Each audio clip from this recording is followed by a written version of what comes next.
15-minute staring contest, 15-minute shadow boxing contest, no one doing anything. Herb Dean steps in at one point, warns them both.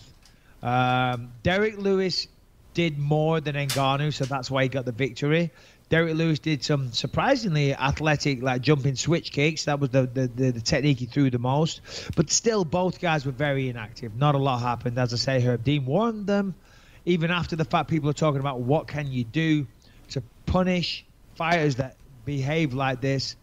But here was my thoughts on the night. And if I'm wrong, I apologize. Now, Derek Lewis, here's what I do admire, saying that they had no choice, but I do admire the fact that afterwards Derek Lewis was very critical of himself, and Francis Ngannou put out a public apology on Twitter again, saying that he was ashamed of himself. So you know, I don't want to kick them too much, because they've acknowledged it. You know, they've acknowledged it. They're sorry. They let everyone down, let themselves down, etc., etc. So you know, I don't want to kick a man while he's down, but both of those guys, Derek Lewis is known as the Black Beast because he's absolutely gigantic. He has to cut weight to make 265.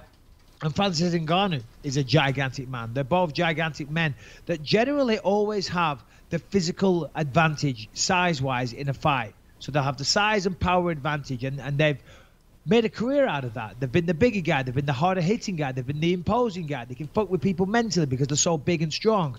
But then when they're met with somebody that can meet those attributes face to face, they freeze and they don't want to engage because they're like, hold on a minute. If I go into the firing line, this guy can knock me out. And the other guy thinks the same thing. Oh, if I go into the firing line, he can knock me out. But unfortunately, that's what we sign up for. You're not always going to be the bigger guy. You're not always going to be the harder hitting guy.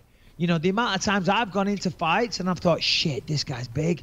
Fuck, he's a knockout artist. You know, man, I got to be careful here. But guess what? You sign the contract to fight. So that's what you have to do. So even though you have these thoughts, you have these insecurities, you have these inner demons where you think, fuck, this guy's good, you gotta say, fuck it. Gotta go for it. Yeah. This is what I'm here to do. Even though he's bigger, I still think I'll be faster or whatever. And I'm gonna go for it because that's what I'm here to do. That's what I'm paid to do. I'm a fighter. I'm paid to fight. And you gotta walk into fire and hope that you come out alive. You know what I mean? You gotta go into that fucking firing zone, swing, bite down on your mouthpiece, and say, let's fucking have it then. Come on, fuck it. Let's go. Let's go. Let's see who the bigger man is.